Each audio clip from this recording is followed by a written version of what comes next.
São 9 horas e 23 minutinhos, eu, Zilma Nunes, aqui na Sintonia, manhã abençoada, né? E quem já está aqui nos estúdios da Rádio Sintonia, quero dar um bom dia para ela, está aqui desde cedo, é a nossa amiga Tatiana, né? Tatiana, empresária. Bom dia, Tati. Bom dia, Zilma. Tá tudo bem, querida? Eu tô ótima, graças a Deus. Eu falo que a minha semana começa com a felicidade de saber que toda terça a gente tem um convidado especial. Né? E eu tô na sua companhia. E eu também, na né, companhia da Isaura, do Slade, pessoas que eu tenho muito apreço, muito carinho. Que bom que você está aqui, né, querida? Um bom dia, viu? Pra Quero você dar um bom também. dia também para sua convidada, a doutora Gisele Barbosa, dermatologia, ela faz a parte de dermatologia? Isso mesmo. Simpatia, Hoje eu trouxe né? uma médica que ela tem uma história muito bonita de vida. Ela é uma grande amiga, ela é minha dermatologista, Que dermatologista maravilha. da Valentina, e ela vai falar um pouquinho da vida dela. Bom dia, minha amiga, doutora Gisele Barbosa. Bom dia, Zilma, bom dia, Tati, bom dia, ouvintes. Obrigada pelo convite mais uma vez. Fique à vontade, viu, querida? Obrigada. E fique à vontade, minha amiga Tati, que vai entrevistar, né, a doutora Gisele. Bom dia, Gi, muito obrigada pela sua presença. Obrigada, Tati. Você, nossa, estou muito feliz de estar aqui, um pouco envergonhada, que falar da gente é mais difícil que falar de doença. Mas é muito gostoso, não é? Saber que quando você tem...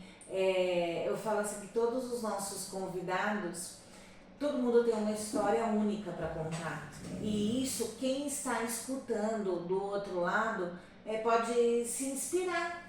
Sim. E eu acho que é muito legal isso, né, Zilma? É isso mesmo, querida. Olha, ela é natural do Rio Preto, médica, mãe do Heitor e do Lucas, casada com o Ricardo, que é da área médica também. Conta um pouquinho sobre você. Gisele, quem é Gisele? Nossa, gente, como é difícil, né? Eu tô um pouco acanhada, que não é fácil falar da gente mesmo, né? Mais fácil sempre cuidar. Pra mim é mais fácil cuidar do outro, né? E eu faço até terapia por causa disso, né? O falar da gente, cuidar da gente é mais difícil, né? Então, gente, Gisele, quem é Gisele? Gisele hoje, né? Eu me considero uma pessoa feliz, uma pessoa amada por Deus. E acredito que hoje eu tenho dois momentos. O momento que eu estou no trabalho e o momento que eu estou com a família. Então eu me divido em duas pessoas. Eu acho que todo mundo deveria ser assim, né? Não adianta você levar a pessoa de casa para o trabalho nem de trabalho para casa. Então Gisele, no trabalho, eu sou muito metódica no trabalho, coisa que eu não sou em casa. E procuro não ser perfeccionista, mas eu tenho essa questão do perfeccionismo, né? Eu acabo tentando fazer o melhor, o máximo que eu puder naquele momento que eu tô com a pessoa. E eu tento buscar, mesmo que eu não saia, eu tento buscar resolver o que a pessoa vem buscar comigo, né? Eu acho que a Tati já percebeu que quando ela foi lá, as vezes que ela foi lá, eu tento fazer o máximo que eu puder para a pessoa se sentir acolhida, se sentir querida também, né? Porque muita gente é muito abandonada, então eu tento buscar esse acolhimento para a pessoa humanizado, né? Para a pessoa se sentir melhor. E a Gisele, em casa, né? A esposa. É um pouquinho diferente, né? Eu sou muito agitada, né? Em casa, eu tenho uma agitação muito grande. Primeiro que eu tenho 2 meninos, né? Então, até recentemente a gente teve o lançamento do livro do Lucro Rosa. Era engraçado que eu ia lá, participava com as meninas, tomava aquele champanhe, voltava e jogava bola com os meninos, né? De vestido, chutando bola. Aí o outro eu jogava aviãozinho, aí voltava, ficava com as meninas. Então, assim, mãe de menino, eu acho que menina também, dependendo da menina, que eu era também um aviãozinho, né, de quando eu era criança, mãe de menino tem que ter esse pique, né, e às vezes até antes da gente entrar, eu tava falando, né, que às vezes me falta um pouco o pique, porque eu já tô com 43, né, gente, então, e a Gisele casada, né, em casa eu tento ser, por incrível que pareça, tento ser uma mulher do lar, então, eu gosto de organizar as coisas conforme eu consigo, eu gosto de ver filme com meu marido, eu gosto de estar com ele em todos os momentos, e nesse momento, como ele está fazendo anestesiologia, acaba sendo um pouco difícil, a gente está muito separado. Ele é médico também. Ele é médico, ele está estudando para anestesiologia, ele está ficando mais em São Paulo, a gente se vê só de terça e domingo, olha só que triste. Não, é gostoso porque mata a saudade, né? Você conversa, você curte, você não briga, né? Porque assim, casamento às vezes é difícil. Você gosta da semana, eu Então, consigo brigar, eu tenho curte. essa capacidade. Mas o que é legal de você, porque eu conheço um pouco a sua história, é saber que assim, você consegue separar a mãe, a médica, a esposa, tudo em várias caixinhas. Outro dia eu estava conversando com meu marido e ele falou assim que a gente tem que fazer isso, porque a Gi sabe, a Zilma também, que nós trabalhamos juntos, eu e o Dino. E às vezes dava muito conflito, porque você acaba fechando a loja e você acaba levando isso para dentro de casa. Exato. E eu falo assim, que depois das 6 eu não sou a Tatiana empresária, eu não sou a Tatiana vendedora, eu sou a Tatiana mãe, que cuido da Valentina, que cuido dos meninos, que cuido dele e acabou. Você quer falar comigo de trabalho, você fala no outro dia, porque senão fica aquele ciclo vicioso. Tem que separar as coisas, né? Tem que separar, né? Isso mesmo. Trabalho é trabalho, em casa é família, né? E depois que criaram o celular, isso ficou muito difícil, né? Então, antigamente, você tinha o telefone fixo, você só tirava do gancho, né? E a pessoa que amanhã que fala comigo, né? Agora não, agora você tem o WhatsApp, Instagram, não sei o quê, tudo a pessoa consegue te achar, a pessoa consegue te achar. Isso é bom, mas a gente Tem lado bom, tem lado que ruim. cuidar, tomar Tem os dois muito lados. cuidado. Gi, falando um pouco de você, seus pais são separados, Isso. você tem um irmão, Isso. sua mãe, você foi criada pela sua mãe sozinha. Sozinha, cara. Que mulher, né? Como foi isso? Me conta um pouquinho. Então, a minha mãe, a princípio, ela era auxiliar de enfermagem e ela estava naquela batalha. Então a gente praticamente ficava muito só. Porque meu pai, quando eu tinha 1 ano de idade, meu pai foi embora cuidando da vida dele. Foi embora. Deixou sua mãe com duas crianças meninas, pequenas. exatamente. E aí ela falou, vou ter que me virar. E ela foi embora da casa da minha avó, né, que ela morava com minha avó e meu pai nesse momento. Ela foi embora morar a gente morava numa kitnet. E dali ela começou sozinha. Então ela cuidava da gente, quando ela não podia, arrumava uma babá e trabalhando dia e noite, ela era auxiliar de enfermagem na parte de renal. Então, o pessoal que faz hemodiálise, né? Então, ela trabalhava com esse pessoal. E ela ficou muito adoentada, porque os produtos naquela época não tinha muito esse negócio de EPI, se tinha, não tinha obrigação de usar, sabe? Então, a pessoa mexia com esses produtos químicos, às vezes até sem máscara. Ela até usava máscara, mas como ela é muito alérgica, ela acabou desenvolvendo um problema pulmonar. Então, o que ela pensou? Vou ter que estudar. Vou ter que estudar porque não tem como, eu vou morrer nesse negócio aqui. E ela começou a fazer serviço social. Ela formou o serviço social, cuidando de nós dois, trabalhando normal e conseguiu formar. Tinha vezes que ela chegava meia-noite em casa, né? Então, assim, foi uma batalha grande. E ela, ao mesmo tempo, cuidando de nós dando trabalho. E nessa época, você falou pra mim que vocês passavam muita dificuldade. Passava dificuldade. Meu pai, praticamente, ele aparecia em aniversário, né? Aniversário e Natal. Então, o papai era presente e festa. E a minha mãe que era a batalha, né? Então, era bem difícil. Então, assim, a gente via, uma vez por mês a gente via bolacha recheada e iogurte. E aí, quando eu formei, até é interessante isso, quando eu formei, eu falei, gente, vou pegar o primeiro salário e vou comprar em bolacha recheada, iogurte, não sei o que, bala, doce, igual criança. Porque a gente tem essa coisa, né? Traz lá da infância, né? Essa falta, né? E era engraçado que eu chupava o mesmo chiclete e guardava no congelador para depois chupar de novo, porque criança, porque você não podia gastar. Não podia gastar, tem que sobrar um pouquinho de sabor pro dia seguinte. E você chegou a fazer isso de verdade? O chiclete? É. Com certeza. Sendo escondido debaixo da mesa, né? Criança, né? Criança era criança, né? Criança era criança. Hoje, chocolate era, tipo, raridade. Era brigadeiro no aniversário das crianças, dos amiguinhos. Chocolate era caro, né? Então, e como surgiu essa vontade sua de ser médica? Foi desde pequenininha? Ou assim, você falou, não, agora eu preciso prestar para alguma coisa, eu vou ser médica? Então, na época que eu estava na adolescência, a gente tinha o ser, né? Então, hoje em dia a gente tem o parecer, né? Não sei se você já ouviu falar esse termo, assim, antigamente era o ter, a gente queria ter.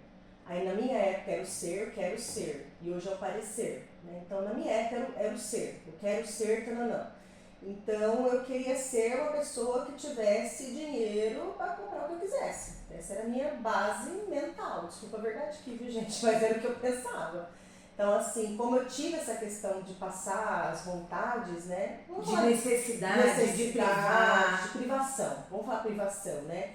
Porque, assim, fome a gente nunca passou. Mas, assim, era privação, né? Então, a gente comia o essencial. Realmente, naquela época era o essencial mesmo. Era o essencial. Então, não tinha luxo, não tinha nada. Então, eu falava, não, um dia eu quero ter O luxo. o luxo. Eu via a Xuxa lá no café da manhã, eu falava, um dia eu quero comer o café quero da ser manhã a desse. Xuxa porque eu quero Ter um tomar. café da manhã desse, sabe assim, eu nunca tinha comido uva, né? Eu via a Xuxa comer uva, eu falava, meu Deus, como será que eu gosto da uva, né? Então assim, e aí eu falei, aí eu via meu pai. Então meu pai era assim, era na época de férias. Então quando eu fiquei mais velha, né? Tipo, acho que a partir de uns 5, 6 anos, minha avó começou a levar a gente pra ver meu pai no Mato Grosso, né? A sua avó, a mãe do seu Mãe pai. do meu pai. Então a gente ia com a minha avó de ônibus, era 2 dias de viagem, então até chegar em Cuiabá, né? Depois de Cuiabá, Nápoles era mais tipo meio-dia, assim, sabe? Então era uma viagem bem complicada e ela levava, eu, meu irmão e levava meu primo também. Ela ia com 3 crianças, cara. Olha que velhinha maluca, né? E aí ela levava a gente e nisso eu comecei a ver o meu pai. Falava, gente, olha, meu pai faz festa, meu pai tem como fazer as coisas, meu pai é médico ginecologista. Então, ginecologista e cirurgião, naquela época que ele formou, fazia tudo isso. Eu falava, gente, eu quero ser como o meu pai, eu quero ser dessa forma, eu quero ser uma pessoa que tem como fazer uma festa, que tem como comer uma uva, né? Então, assim, e aí eu comecei a ver isso. E a minha mãe era mais restrição, coitada, ela não tinha como, né? Porque ela tinha que se virar sozinha, Com com duas duas crianças, crianças, pagando né? aluguel, Pagando colocando tudo. comida dentro de casa. Não tinha como ter luxo. Eu falava, não, meu pai tem, então, tipo assim, não pode parecer errado isso que eu tô falando, gente, mas é a verdade, eu tô falando a verdade aqui. Então, eu via ele e falava, quero ser assim também, né? Isso que eu quero. E aí, assim, por causa disso, toda a minha infância eu fiz como se fosse uma meta. Então, tipo assim, o que eu tenho que fazer para fazer isso daí? Aí eu comecei a pesquisar, pesquisei com meu pai, o que ele fez, com a minha avó, com a minha mãe. Então, o que eles falaram? Meu pai sempre trabalhou muito e sempre estudou muito. Aí minha mãe também, claro, mas assim, eu teria aquilo ali, né? Então, o que ele fez para chegar ali? E aí elas falaram, ele sempre trabalhou muito, estudou muito e nunca deu muita bola pra festança, sabe assim? Tipo, pensei, bom, então agora ele faz isso, mas antes ele teve que sacrificar. Sim. Então eu pensei, vou fazer a mesma coisa. Então eu não tinha assim, esse negócio de ir em festa, sabe? Você pegou uma adolescência, uma juventude onde todas as suas amigas estavam na balada e você estava estudando 24 horas por dia. Perfeito, você captou o que eu quis dizer. Então assim, enquanto as meninas iam namorar, eu falava, não, eu não posso fazer isso agora, deixa mais pra frente. Eu pensava assim, uma hora vai chegar a minha hora, mas para eu chegar ali eu tenho que sacrificar isso daqui para chegar ali. Você já tinha o seu plano de vida completo. Na minha cabeça sim, eu já tinha feito essa meta. E você falou que você, como você foi criada pela sua mãe, desculpa, eu ia falar pelo seu pai, que seu pai te abandonou, mas você não teve, você teve contato com ele, você mirou nele para você fazer o seu plano de carreira. Você acha que como adolescente, como criança, você sentia falta disso, de você ter um pai presente? Como que era a sua vida, assim, você, sua mãe, seu irmão, a figura paterna te fez falta? Sim, eu acredito que fez muita falta. Hoje eu tô aprendendo a ser uma pessoa mais segura, né? Mas eu tive muita insegurança por muito tempo, né? Igual eu falei, eu já tô em terapia para ver tudo isso. Isso começou de 2021 que eu comecei terapia, então, tipo assim, faz pouco tempo, se a gente parar pra pensar, né? Mas isso teve que ser, sim, colocado em terapia porque me fez muita falta. Eu sou uma pessoa muito insegura por causa disso. E eu tenho que sempre trabalhar essa insegurança. Então, quando eu vejo que eu tô meio que, acho que não vai dar certo, sabe, vem aquele pensamento negativo, sabe? Por que eu tô fazendo isso? Pra que eu inventei isso? Aí eu já tenho que puxar, não, pera, calma. A minha insegurança querendo me dominar, não é assim, fica calma. Aí eu começo a colocar o quê? É na hora de Deus, não é na minha hora, sabe? Então, porque eu sempre tive essa insegurança. Você é uma pessoa que você acredita muito em Deus. Muito. Da história que eu te passei. Exatamente. Né, Você é muito Tudo que é amor de católica. Deus. Isso, católica. E então, nesse contexto, o que eu comecei a fazer? Eu comecei a pensar, gente, se eu não tenho como ter meu pai agora nesse momento, né, eu vou ter que me virar. Então, a minha vida inteira foi, eu vou ter que me virar. Então, eu sempre pensei assim, a minha mãe sempre trabalhando, meu pai ausente, eu vou ter que me virar. Então, assim, eu pegava e falo assim, gente, compara, eu não sei você com a Vale, mas compara eu com o Heitor, né, por exemplo, o Heitor é o meu mais velho, tem 12 anos. Cara, com 7 anos de idade, eu ia andar a cidade inteira de ônibus, sozinha, pra ir em curso. Eu também. Não, eu com 10 anos, assim, 11 anos, eu já ia pra tudo quanto é lugar. Mas você foi muito mais cedo. Muito mais e cedo. hoje os de nossos virar. filhos a gente Não não sabe deixa, fazer porque a nada. Valentina tá fazendo. É uma coisa engraçada, mas é verdade. A Valen faz academia na rua da minha casa. É uma academia só pra mulheres. O meu marido falou que não quer que ela ande sozinha. Por quê? É uma meninona, é uma moleca Não tem que não noção, sabe se né? defender. Porque você olha, um corpo de mulher, mas a cabeça é de criança. Sim. Então, hoje eles demoram mais para se desenvolver. Eles são muito mais espertos do que nós fomos na nossa época. São mais Mas inteligentes. Principalmente nas redes sociais, né? Eles Exato, mas eles são mais bobos. Não sei se eu posso dizer isso no ar, mas é verdade. Eu vejo assim que eles são mais inocentes. Inocentes mesmo. Inocentes, porque assim, eles acreditam em qualquer coisa. E eu acho que isso a gente tem que tomar muito cuidado. Exato. Então, na minha época, tinha maldade como tem hoje. Talvez hoje tenha mais, né? Mas acho que é porque a gente fica sabendo mais. Talvez seja até a mesma coisa. Mas assim, na minha época, tinha maldade. Minha mãe sempre falou muito assim, cuidado que vão te estuprar. Eu falava, gente, o que será que é estupro, né? Nem sabia, né? Nem sabia o que era, mas a mãe já falava isso, né? Hoje em dia a gente toma cuidado com o que vai falar, porque a criança pode entender errado, pode traumatizar. Mas eu tinha isso, eu tenho que tomar muito cuidado, senão isso vai acontecer comigo. Então, não tomava água de ninguém, não conversava com ninguém no ponto de ônibus, sabe? Não pegava carona com ninguém. Então, isso tudo eu tive que desenvolver. Que eu tinha que andar sozinha, tinha que me virar, igual eu tô falando, né? O ter que me virar foi uma fase prolongada da minha vida, na infância, da adolescência. Até você entrar na faculdade e se formar. E me formar. E nessa época foi quando você conheceu o seu marido? Então, meu marido, na verdade, não sei se eu posso falar também. Pode. A gente foi numa festa de destaque do Rotary, que meu pai na época era rotariano. E ele ganhou um prêmio de destaque. Lá tem essas coisas. Vocês têm aqui que eu não participo. Aqui também tem, mas eu não participo, mas eu conheço muita gente que participa do Rotary. Minha mãe também, como colunista social, participou há muito tempo. Eu sei do que você está falando. E aí ele ganhou e a gente foi nessa festa de destaque. Gente, que festa horrível. Era um risca-fato, uma coisa horrorosa. Nunca vi uma festa horrorosa daquela. Mas todo ano tem, só que nunca foi ruim. Mas que local que é? Não, foi em Mato Grosso, né? Mato Grosso. Mas todo ano é bom, mas aquele ano foi ruim. E foi naquele ano que eu conheci a gente. Quer dizer, a lembrança da festa não foi uma boa coisa? Eu acho que foi exatamente por isso. Acho que Deus promoveu exatamente isso. Vamos fazer uma festa ruim esse ano pra ver se esses dois se encaixam, porque... Aí você conheceu ele na festa? Conheci ele nessa festa, mas todo ano... Gente, não quero falar mal do outro, tá? Todo ano a festa era boa, mas aquele ano que eu conheci ele foi muito ruim. E a gente acabou tendo que conversar, sabe? Não tinha o que fazer naquela festa. Mas essa parte foi bom porque você conheceu ele, Exato, né? Seu marido. Eu acho que foi exatamente isso, a intenção de Deus, né? Da festa ter sido bom.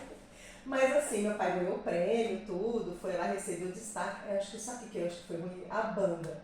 Porque estragou tudo aquela banda. E aí a gente acabou tendo que conversar, que não tinha o que fazer, né? E aí a gente acabou se conhecendo e estamos aí até hoje. E aí vocês namoraram, ele foi fazer faculdade, você já estava formada? Então, ele já fazia enfermagem e eu estava terminando medicina, né? Ele é 5 anos mais novo que eu.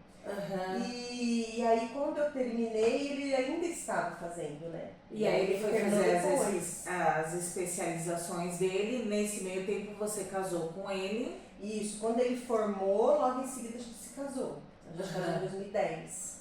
E aí você descobriu que você estava grávida. Isso, em 2012 eu engravidei. Então foi assim, eu tinha essa intenção, mas foi meio que não era esse momento, sabe? A gente ele tinha acabado de entrar na faculdade de medicina, ele entrou em novembro de 2011 e eu descobri que estava grávida em 2012. E ele já estava na faculdade, entendeu? E você falou que você passou a gravidez do Heitor Sozinha me virando. junto com a sua mãe, que daí vocês Junto com a minha tiveram mãe. mais essa proximidade. Exato, Porque ela é o que eu precisava fiz. te ajudar. Exato, falei, mãe, vem comigo que eu vou precisar de você, porque como é que vai pagar a faculdade de Ricardo e com bebê, não sei o quê. Então, deu 4 meses, eu tive que voltar também a trabalhar. Eu tinha direito a 6, né? Mas eu falei, não, vou voltar logo porque eu preciso de melhorar o valor para pagar a faculdade, né? E aí a gente foi, vamos embora. Aí ela veio comigo e a gente nunca mais se largou. E aí tudo isso você estava em Mato Grosso. Isso, quando eu passei no vestibular, eu passei no Mato Grosso. Na verdade, foi assim, eu passei na Unicamp, né? Aí quando eu fui para a segunda fase da Unicamp, vamos colocar uma coisa assim, eu formei no ensino médio com 15 anos. Gente, é muito cedo. É muito cedo, a gente tem cabeça pra nada, 15 anos. Isso é bom, né? Foi bom pra você, né? Nova. Então, mas aí o que aconteceu? Eu passei na primeira fase do vestibular da Unicamp, e aí quando eu fui para a segunda fase, sabe quando a gente é muito nova, eu tinha mania de fazer a lápis e passar a caneta. Você imagina o vestibular, passou na caneta, não deu tempo. Então, isso daí me traumatizou. Então, aí demorou 2 anos e meio para eu passar na faculdade. Então, eu entrei na faculdade com 17 anos, e mesmo assim entrei nova, né? Entrou nova. Sim, você entrou nova, Entrei você nova. conseguiu se formar nova e aí Isso. antes você fez ortopedia. Você queria Então, se aí especializar. eu queria uma coisa cirúrgica quando eu terminei a faculdade. Aí eu passei em Cuiabá e em Teresópolis, que foi a sua pergunta, né? Passei em Cuiabá e Teresópolis, e aí eu falei, gente, eu quero ir para Teresópolis, meu sonho, né? Morar no Rio de Janeiro, taranã. Não tinha tanto, mas não tinha tanto esse negócio de perigo lá, né? E aí eu falei, já comecei a colocar até biquíni na mala, né? Aí meu pai, que estava no Mato Grosso desde 1 ano de idade meu, né? Ele falou, não, você vai vir morar perto de mim agora. Você morou sua vida inteira perto do sol, mas você vai morar perto de mim. Eu falei, o quê? Como assim, né? Meu pai morava no interior do Mato Grosso, mas não era Cuiabá, né? É 260 km de Cuiabá. Então, tipo assim, eu ia ficar sozinha de novo, né? Eu fui sozinha, eu prefiro ir pro Rio de Janeiro, né? Aí, não, você vai vir pra cá. E aí eu tive que ir, ele fez matrícula, tudo e veio embora. Já comprei sua passagem, foi assim. Aí os primeiros 3 meses da faculdade só chorava, né? Anatomia, chorando. Mas você tinha certeza que você queria ser médica? Desde o primeiro dia de faculdade eu percebi que era o que eu queria. E, nossa, quando eu comecei a anatomia, meu Deus. Teve gente que abandonou e falou, gente, é isso aqui mesmo. Me fala uma coisa, porque eu acho que é muito legal quando a gente faz esse papo. Eu falo que as pessoas, assim, todo mundo tem o seu lado legal, que a gente tem sempre uma coisa bacana para contar e uns perrengues, né? Que eu falo que assim, todo mundo tem um perrengue. Você lembra de um perrengue que você fala assim, esse foi a pior fase da minha vida que aconteceu? Eu queria que você contasse isso pra gente. A pior fase da minha vida foi na faculdade. Eu passei muita discriminação lá, né? Então, por ser de fora, né? Que eu era de São Paulo, São José do Rio Preto. E você chega numa cidade que tem aquela sociedade, né? Que quando você entra na faculdade de medicina, o pessoal é, tipo, elite, né? Vamos colocar assim. Então, eu não era elite, né? Eu era aquela menina que pegava ônibus e tal, fiz faculdade, fiz escola pública. Então, quando eu entrei ali era uma faculdade particular, né? Eu falei, nossa, eu não tô me encaixando. Eu não me encaixava, eu nunca me senti encaixada. E aí eu meio que era excluída, assim. Então, quem era de fora acabou se unindo. Então, eu fiquei amiga do pessoal de Goiânia, do pessoal de Mato Grosso do Sul, né? De Minas Gerais. A gente acabou fazendo um grupinho dos excluídos. Mas você chegou a passar dificuldade? Você chegou a passar fome? Então, a minha dificuldade lá, na verdade, era essa exclusão. Porque, assim, passar fome, eu não te digo porque eu sempre dava um jeitinho, sabe? Meu pai me dava R$60 por semana. E assim, naquela época, não tinha como comprar um livro por R$60 por semana. Então, o que eu fazia? Eu tirava cheques. Então, eu intercalava entre tirar cheques e almoçar e jantar. Eu nunca fui muito de jantar, então eu sempre preferia almoçar. Então, na janta, eu tomava um leite, sabe? Não tinha muito assim, então passar fome, não. Mas eu conseguia me organizar dessa forma dos R$60 por semana, que vocês vão achar pouco, mas naquela época era tipo assim, vamos falar,